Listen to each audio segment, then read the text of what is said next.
Hello, bienvenue pour cette nouvelle vidéo, un nouveau partage dans un nouveau lieu. Bon, ça ce sera une autre histoire, mais entre la dernière vidéo que j'ai filmée chez moi toute seule et aujourd'hui, il y a eu pas mal de choses. Bon, un gros déménagement, euh, on va dire du nord ouest de la France vers le sud-ouest de la France. Donc voilà, bon, ça fera peut-être, j'en ferai peut-être un partage des enseignements qui, euh, qui ont surgi de tout ce chamboulement.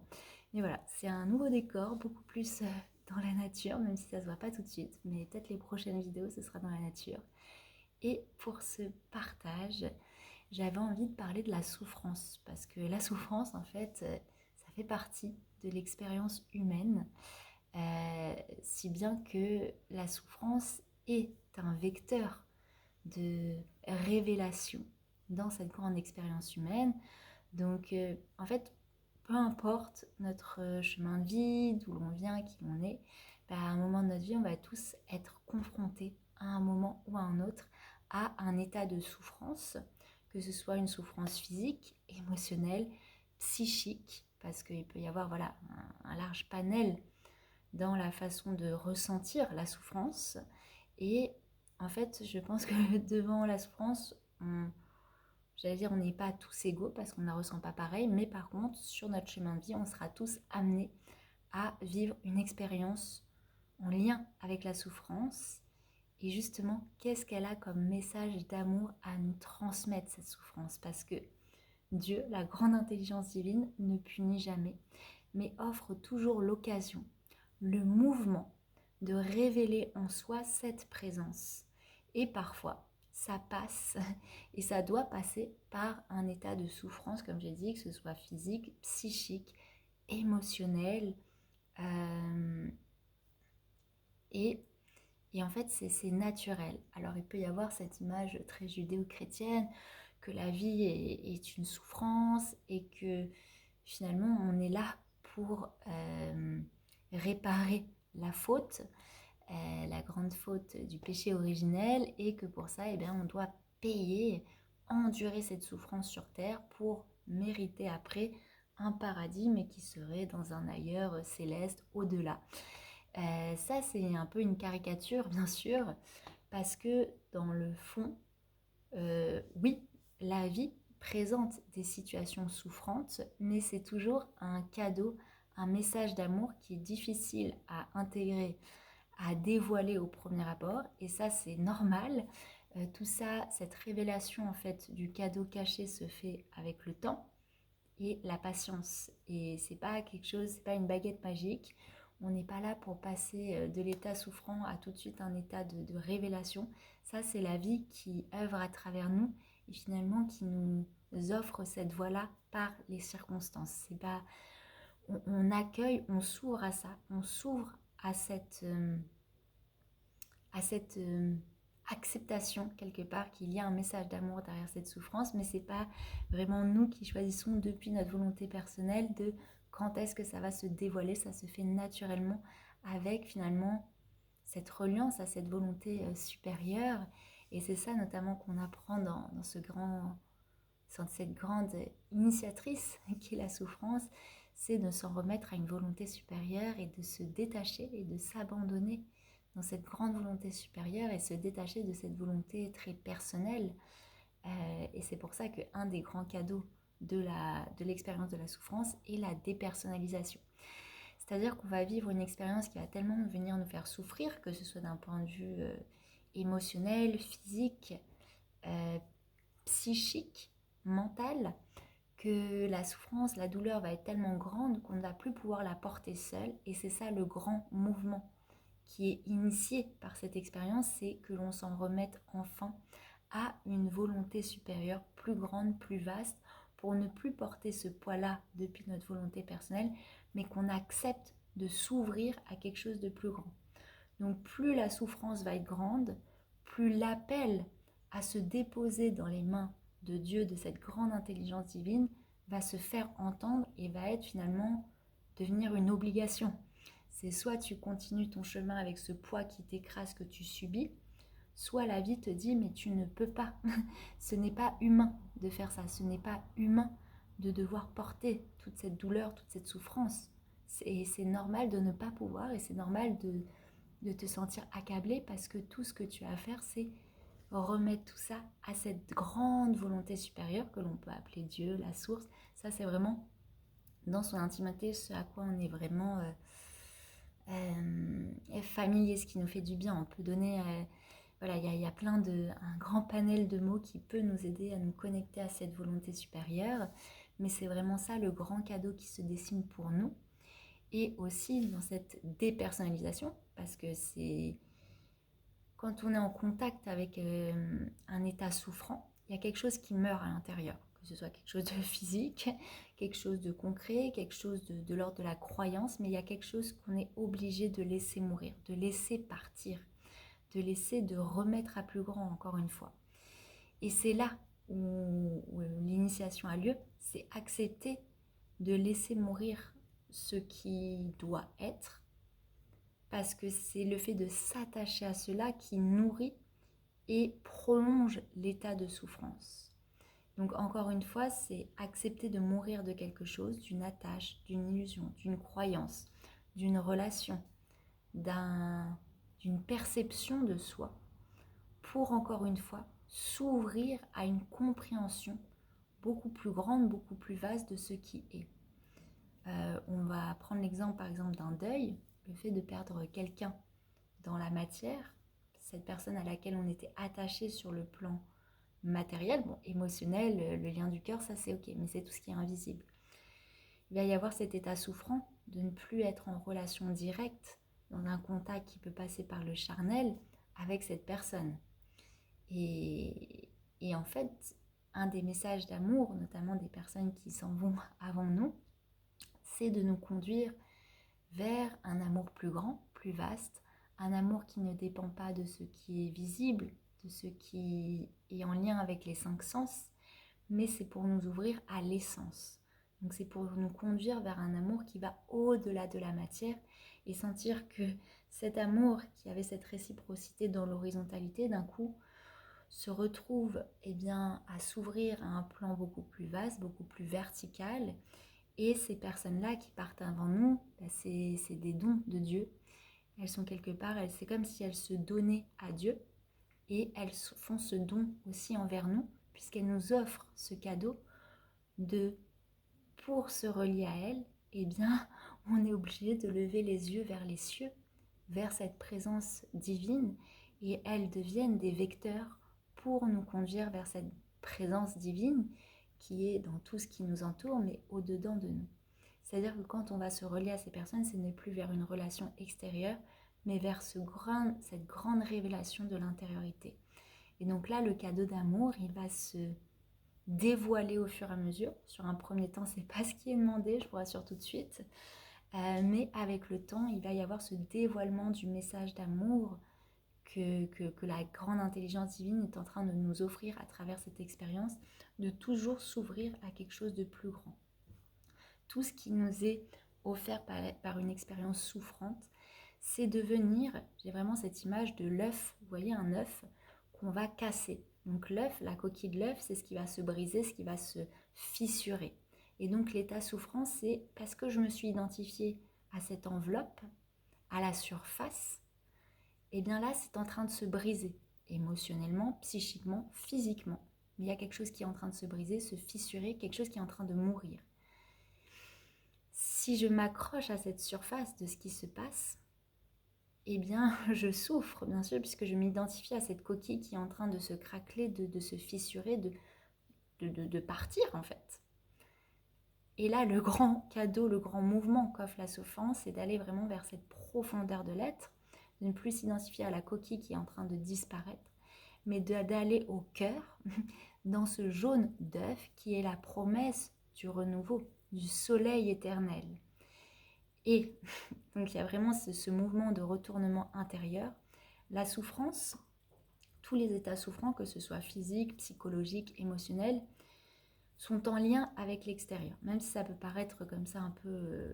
des fois on a l'impression que ça vient vraiment du plus profond de l'être. On n'a pas l'impression que ça vient de l'extérieur, ça vient du plus profond de notre chair, du plus profond de notre mental, du plus profond de l'être. Et pourtant, dans cette fluctuation, vous voyez, autour, c'est comme si c'était un mouvement, la souffrance, qui allait tellement appuyer à la profondeur de la chair ou de l'émotionnel ou même du mental qu'on a l'impression que ça vient du dedans, cet état souffrant. Pourtant, au milieu de tout ça, il y a un point mais tellement petit, qui est cet état de présence, le point au milieu de ce cercle qui se déforme par les influences extérieures qui jouent sur l'état souffrant. Et au milieu de tout ça, il y a un point de présence qui, lui, est dans l'éternel, qui est relié à cette grande présence d'amour. Et justement, tous ces états souffrants sont là pour nous pousser au plus profond de l'être, dans ce refuge intérieur. Parce que plus on s'attarde sur la sensation souffrante, qu'elle soit corporelle, psychique, émotionnelle, plus elle s'intensifie et plus finalement on s'identifie, plus qu'à travers ça, ça devient notre identité, notre façon d'être au monde, et du coup ça nous emprisonne finalement dans une partie de soi, mais qui n'est que de l'ordre de la surface. Et là, ce mouvement devient tellement insupportable, cet état souffrant est tellement insupportable, qu'il n'y a plus qu'un seul espace que l'on peut retrouver, c'est cet espace intérieur au cœur de soi. C'est vraiment le grand cadeau qui se dessine à travers cela, ce grand mouvement. Et c'est là où peut se présenter un piège, c'est de croire que la souffrance devient notre identité.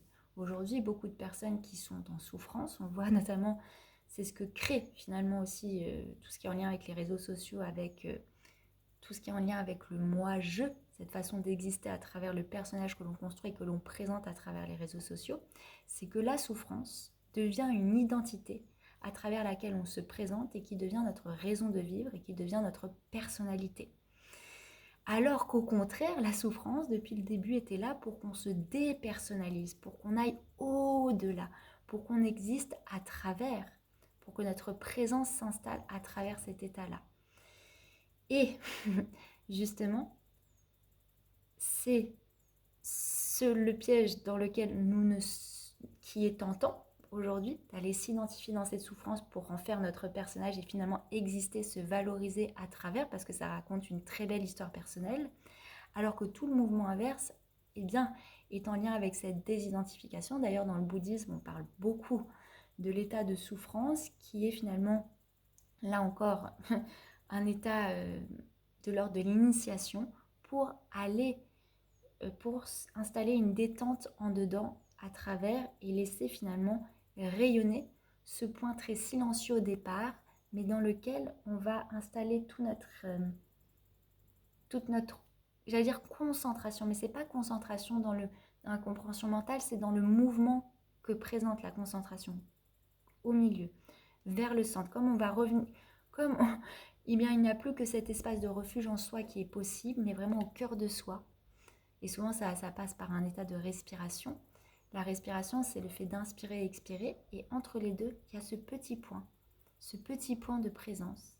Et en fait, c'est pour ça que plus on respire lentement, plus on accède à ce petit point à l'intérieur qui va d'un coup rayonner de plus en plus. Et finalement, la souffrance, ce qui nous fait souffrir, eh bien, va être encore présent, mais simplement va être dilaté par notre état de présence et va devenir plus que des petites vagues très légères, alors qu'avant c'était des grosses secousses. Aujourd'hui, dans la spiritualité, beaucoup de personnes vont vous vendre tout un tas de formules, de méthodes pour ne plus souffrir. Et d'ailleurs, ça a été toujours un peu le grand piège pour l'humanité. On le trouvait à travers les marchands du temple avant, mais tout un tas de solutions pour vous libérer de la souffrance, pour vous libérer de l'inconvénient, de l'inconfort. Sauf que là, ce sont des promesses magiques extérieures. Et d'ailleurs, ça ressemble fortement à ce que nous vend la publicité, c'est-à-dire cet idéal où c'est le bonheur parfait, où tout est parfait tout le temps, et puis il n'y a jamais rien d'inconfortable, il n'y a pas de maladie, il n'y a pas de souffrance. Et beaucoup de personnes se perdent dans une idée de la spiritualité qui serait eh bien finalement une baguette magique pour faire disparaître la maladie, la souffrance et toute épreuve qui pourrait finalement nous mettre dans un inconfort. Et beaucoup de gens vont dedans pour justement se préserver de tout ça. Sauf que là, c'est se perdre dans une prison qui va vous couper complètement de l'expérience et de ce que la vie a comme message d'amour pour vous. parce que toute épreuve est un message d'amour. À partir du moment où on ne comprend plus cette épreuve depuis l'identité, la personnalité, mais simplement depuis le mouvement que cela induit en nous. Et généralement, le mouvement, globalement, est toujours le même, c'est le retour en soi.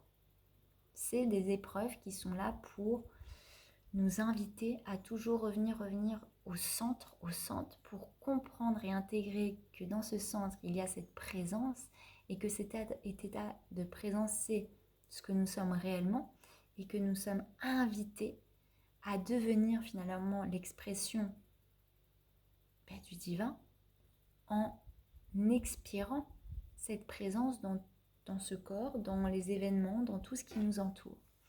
Et donc on vient apprendre à insuffler et expirer cette présence divine à travers ce qui nous est donné. Donc on ne cherche plus à changer finalement les paramètres de notre incarnation, mais simplement on sent du plus profond de notre être que ce qui nous a été donné comme paramètre est une bénédiction merveilleuse pour venir insuffler, puis expirer le souffle de la présence divine dans ce qui est. Et vous imaginez le cadeau que c'est de se dire, en fait, peu importe ce qui m'est donné, puisque je sais que ce que je suis profondément, c'est cet état de présence, et que du coup, à partir de ça, la vie finalement devient une sorte de jeu, parce que ce qui va m'animer au plus profond de mon être, c'est de pouvoir expirer cet état de présence là où pour le moment c'est encore caché, encore dissimulé, encore invisible.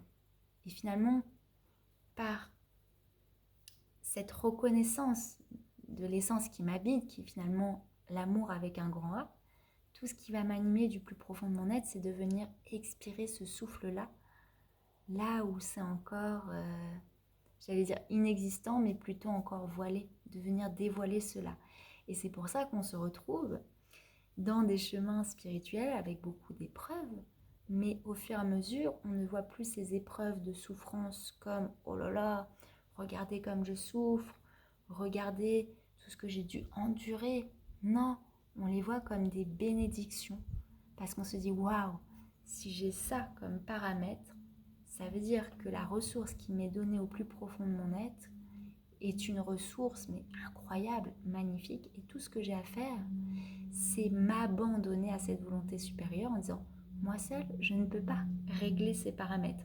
Par contre, je sais que relié à cette grande intelligence divine, à toi Seigneur, j'aime bien le mot Seigneur pour le mouvement qui l'invite, non pas pour l'image ni pour mais vraiment le mouvement. Le mot Seigneur, c'est un mouvement qui nous fait mettre un pied à terre, un genou à terre, et afin de se faire adouber par cette grande présence, et d'un coup on sent la source s'écouler en nous et on sent qu'on est serviteur de cette source. Et à travers le mot Seigneur, il y a tout ce mouvement qui a lieu.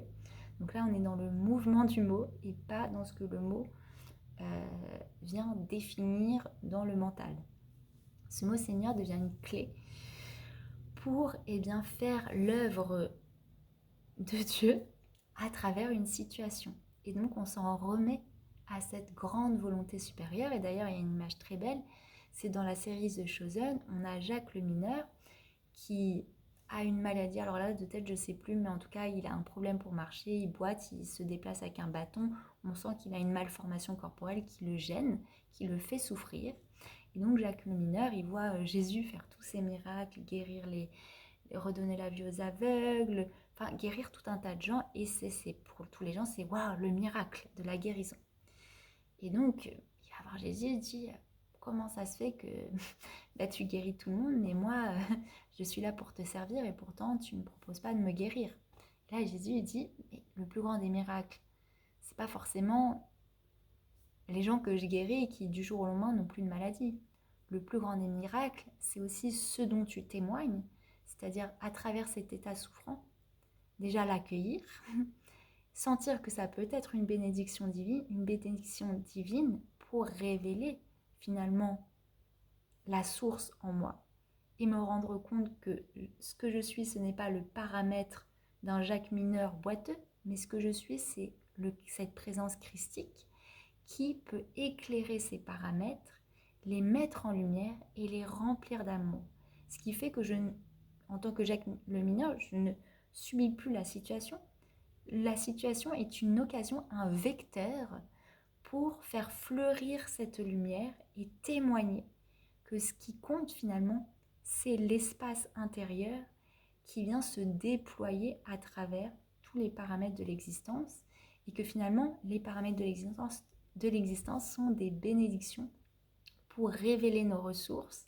Et ce que nous sommes vraiment, ce ne sont pas les paramètres, c'est l'essence qui finalement vient éclairer ces paramètres.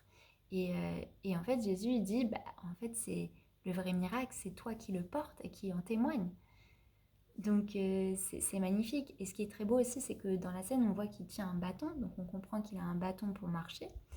Et le bâton, c'est magnifique parce qu'on a nos deux jambes, donc on se déplace avec notre volonté personnelle des deux jambes, et le bâton qui l'aide à marcher, c'est cette volonté supérieure, donc de la Trinité, cette volonté qui va au-delà de sa volonté personnelle, cette volonté supérieure sur laquelle il s'appuie et vers laquelle il s'en remet pour le porter. Il n'est plus porté uniquement par ses deux jambes et sa volonté personnelle. Il témoigne qu'il est porté par une volonté supérieure et qu'il s'en remet à celle-ci et que c'est une bénédiction. J'ai trouvé l'image magnifique au-delà juste de la scène. C'est que le vrai miracle, c'est de se rendre compte que ce que nous sommes, c'est cet état de présence qui vient s'installer dans l'état souffrant. Et que ce que nous sommes finalement, ce n'est pas la souffrance physique, la maladie, l'état psychologique qui devient un état souffrant et qui peut devenir une maladie. Ce que nous sommes, c'est ce qui se révèle une fois qu'on se dit que cet état souffrant est tellement insupportable qu'on ne peut plus le porter, que ce n'est pas ce que nous sommes véritablement. Et justement, à partir du moment où on dit cela, où on pose cela, je sais que ce que je suis, ce n'est pas cette douleur, cette maladie, cet état psychique, cet état émotionnel. Par contre, je m'en remets à toi, à la grande intelligence supérieure, pour me montrer, pour révéler ce que je suis vraiment. Et ce que je suis vraiment, c'est cet état de présence qui va peu à peu venir éclairer, détendre l'état de souffrance qui était jusque-là oppressant. Et d'ailleurs, dans les grands chocs traumatiques, quand on vit un état de souffrance mais tellement dur à travers un choc traumatique, enfin un trauma, il y a l'état notamment de dissociation. On a l'impression d'un coup la douleur est tellement forte qu'on a l'impression de sortir de son corps, on a un shoot d'adrénaline et on a l'impression d'une dissociation que la personne qui vit cette douleur, cette souffrance n'est pas nous et qu'on se voit un peu au-dessus du corps. Ce qui se passe là, dans ces moments, c'est une sorte d'initiation aussi pour nous montrer que ce que nous sommes vraiment, eh bien, c'est dans un espace qui va au-delà du corps physique, qui est en train de subir cette violence, cette douleur, et que ce que nous sommes vraiment va au-delà. Donc c'est ce que j'appelle la vision de l'ange. Donc on a soit la vision d'un ange qui est au-dessus de nous, qui veille sur nous, soit la compréhension que la vision de l'ange n'est pas au-dessus, mais au plus profond de l'être, dans la compréhension de en-je à travers en-je, E-N, plus loin, J-E. Donc l'ange n'est pas au-dessus, cette vision n'est pas au-dessus, mais au-dedans, au plus profond, dans ce point que je vous ai dessiné, qui est au centre de l'être, et donc finalement ce sas, ce refuge intérieur qui n'est pas touché par les impressions de souffrance, les impressions de douleur, qui sont bien là, mais à un certain niveau de conscience, on se rend compte qu'il y a un espace en nous qui ne peut être atteint par cela. Et c'est ce qu'on vit dans un état de dissociation. Alors, on est dans un premier point, en effet, dissocié, mais c'est comme si on regardait la scène depuis le plus profond de notre être, depuis ce refuge-là. Un peu comme quand on est au cinéma et qu'on va regarder la scène qui se joue depuis le siège du spectateur, sauf que là, c'est encore plus profond.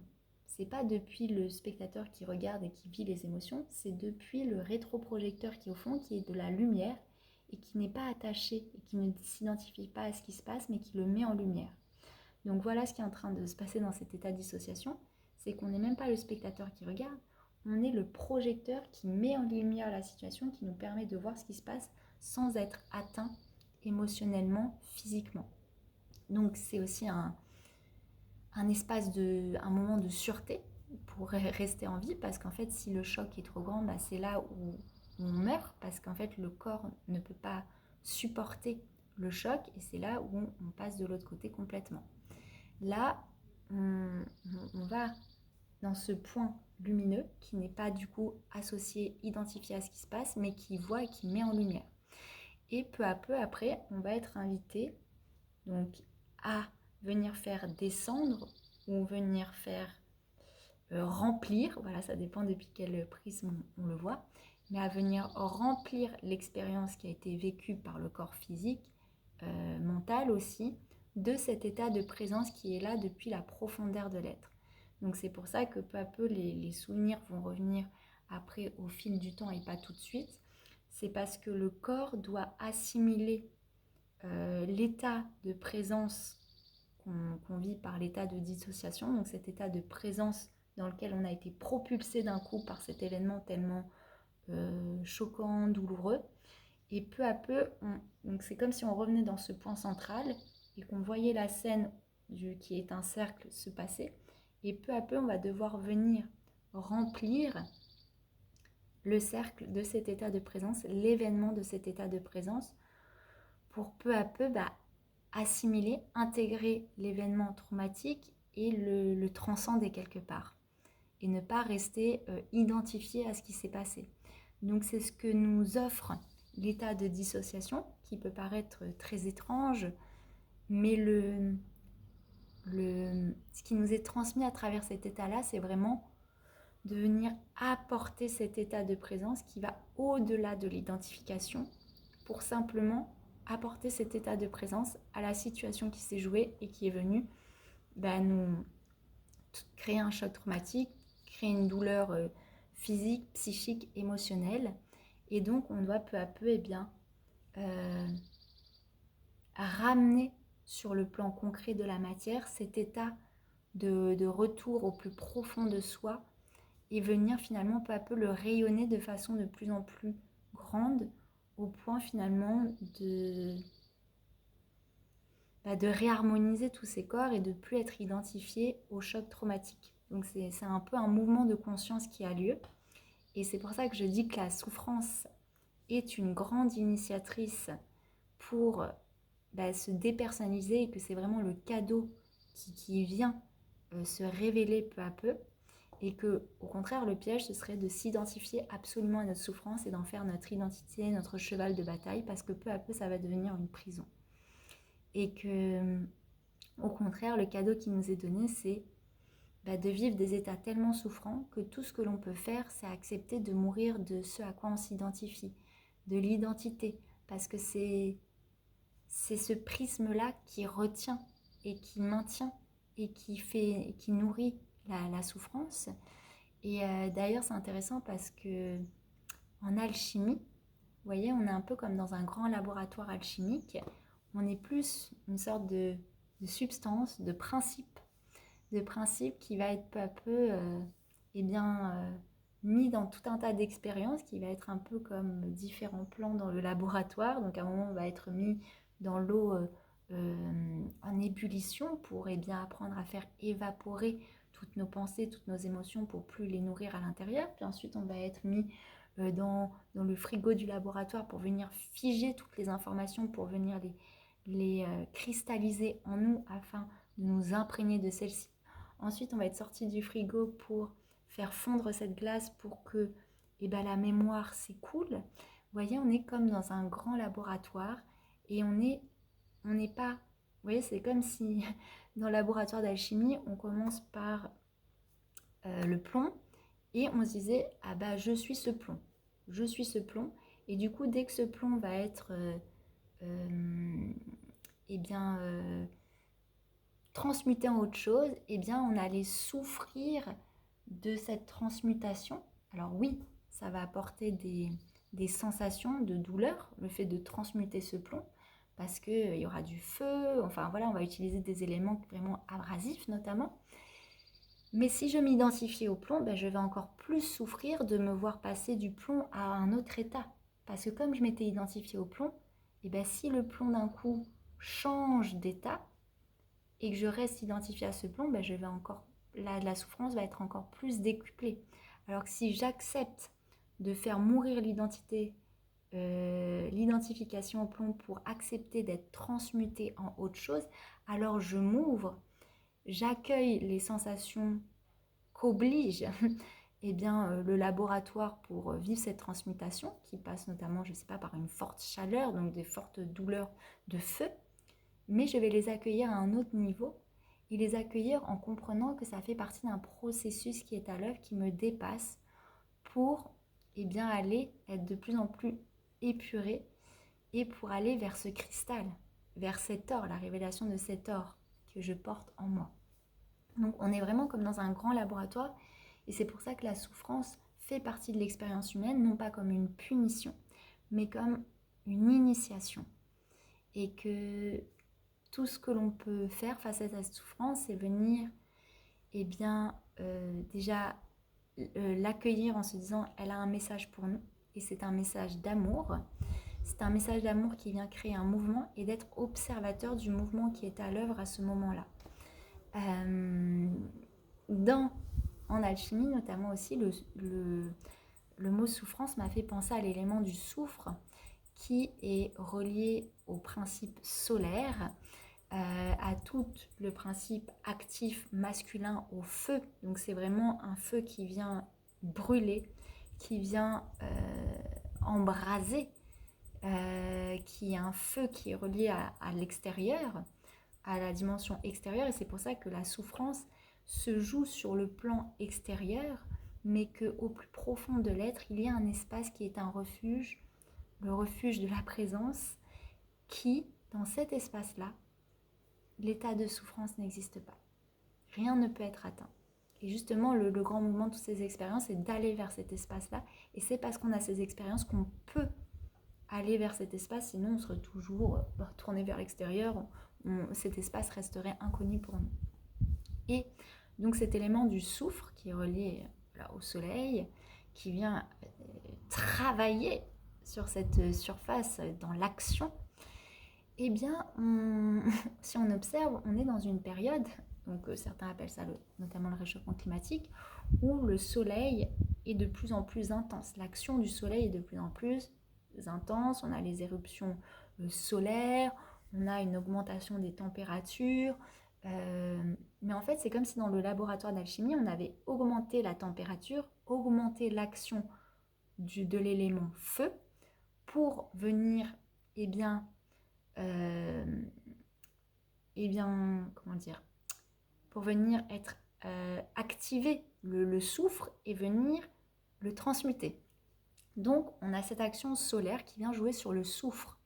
Donc, forcément, de plus en plus, on va être en contact de ces états de souffrance dans un monde qui nous paraît être de plus en plus souffrant. Mais c'est quelque part normal. Si on capte ça selon l'information qui est donnée, eh bien oui, c'est normal qu'il y ait une intensité solaire et que cette intensité solaire a une action sur le soufre que l'on porte en nous en termes de principe, mais aussi sur les états de souffrance. Ça va venir amplifier les états de souffrance et pour du coup dépasser tout cela, le soleil, comme j'ai fait une guidance là-dessus, le soleil, plus il est intense, plus il nous pousse à trouver refuge à l'intérieur, dans l'ombre, dans une maison qui, dans notre maison en fait, de se mettre à l'ombre. Et l'ombre, c'est quoi? C'est tout ce qui est associé au principe féminin. Le principe féminin, c'est tout ce qui est relié à la lune, à l'intériorité. En alchimie, on va le relier à Mercure, au Mercure. Et donc, c'est pour... Tous ces événements sont là pour ce soufre qui est vraiment travaillé, activé, pour venir nous activer nous aussi intérieurement. c'est pour nous pousser dans l'ombre, mais révéler que cette ombre, c'est là où se trouve ce petit espace dont je vous ai parlé, qui est notre refuge, qui est cet espace de la présence intérieure, et pour se retourner vers ce féminin en soi, où se trouve cette ouverture, ce calice, ce creuset, où est logé cet état de présence de l'éternel et qui peut réceptionner le souffle divin afin à notre tour de l'expirer dans le monde. Donc on le traduit très bien en alchimie, cet état de souffrance relié au soufre, qui est aussi en lien direct avec ce qui se passe d'un point de vue météorologique, météorologique.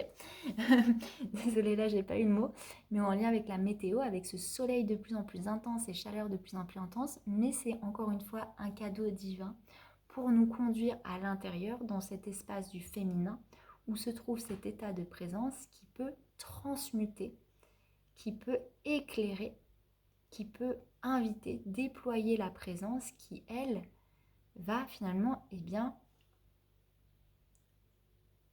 dilater ces états souffrants qui ne vont plus finalement nous atteindre ou nous définir, qui vont être encore présents, parce que parfois sur une vie, comme Jacques le Mineur, on va être accompagné d'une maladie qui va être là, qui va être notre béquille, mais qui va être notre grande initiatrice. Et le but, ce n'est pas de guérir de cette maladie, c'est de voir dans cette maladie notre allié, notre messagère, une information qui nous est donnée, une information qui n'est pas là pour nous définir, mais une information que nous sommes là pour éclairer du dedans.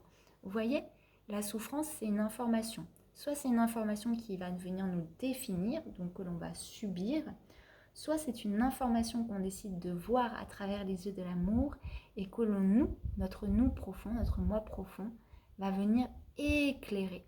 Et à partir du moment où on est dans ce mouvement de j'éclaire, on vit le film de notre vie depuis ce projecteur de lumière, et on devient un projecteur de lumière dans tout ce qui est. Et la vie devient une bénédiction de chaque instant. Et ainsi, on comprend l'œuvre de Dieu malgré toutes ces épreuves qui nous paraissent être des punitions au premier abord, mais qui se révèlent être des bénédictions divines, tout simplement pour révéler cette dimension d'éclaireur, de créateur que nous sommes. Qu'est-ce que j'avais envie de réajouter par rapport à la souffrance ? J'ai l'impression que c'est déjà très complet comme vidéo. De toute façon, je vais bientôt... c'est un sujet qui m'intéresse beaucoup, notamment vous aider à traduire tout ce qui se joue actuellement d'un point de vue collectif, mais aussi très intime, à travers cette vision. Et voilà, mon plus grand souhait, c'est de vous initier à ce regard de l'amour, de cette mise en lumière. Et j'aimerais bien faire un live bientôt sur justement qu'est-ce que la dépersonnalisation, parce que ça peut paraître très abstrait. J'ai eu des messages dessus, donc je me suis dit ça serait très bien de faire un live, comme ça vous pouvez poser vos questions en direct, et qui sera en lien notamment avec ce sujet de la souffrance, comment la souffrance justement amène à la dépersonnalisation, comment est-ce que tout ce qui est en jeu actuellement est en train de nous pousser à cette dépersonnalisation, et comment on est en train de passer d'accueillir des informations d'un point de vue émotionnel, donc à travers le prisme de l'identité, l'émotionnel, la personnalité, donc comprendre toutes ces informations d'un point de vue émotionnel, à intégrer tout ce qui se joue actuellement depuis une information qui est informationnelle. Et dans informationnel, le 1, ça devient soit in en dedans, soit un, un, unité. Donc comment est-ce que je fais pour accueillir toutes ces informations qui sont là, tout ce qui se joue actuellement d'un point de vue collectif, intime, depuis ce prisme informationnel, et comment je ne subis plus l'information, mais au contraire j'éclaire l'information de ce regard d'amour, et comment d'un coup se fait ce dialogue avec la grande intelligence divine. Et ça, ce serait un live que j'aimerais beaucoup faire avec vous. Donc je vais faire une proposition de date et heure pour voir ce qui est possible. Mais ouais, ça c'est quelque chose qui me plaît beaucoup et qui m'appelle. Donc bah voilà, si vous êtes au rendez-vous, ce sera trop chouette. N'hésitez pas à me dire en commentaire si c'est quelque chose qui vous dit. Et sinon, si vous avez d'autres questions, bah, je prendrai un grand plaisir de vous répondre, que ce soit en commentaire ou en message privé. Ça me fait trop plaisir et je vous remercie de tout cœur déjà pour toutes les nouvelles personnes qui sont arrivées sur la chaîne et pour votre présence, votre temps d'écoute aussi. Ça, je sais que c'est de la... En fait, on se met dans un état de présence et de réceptivité quand on écoute des vidéos assez longues comme ça. Donc rien que pour ça, je vous remercie du fond du cœur. Et voilà, je vous dis à bientôt et je vous souhaite une belle journée et un bel été aussi.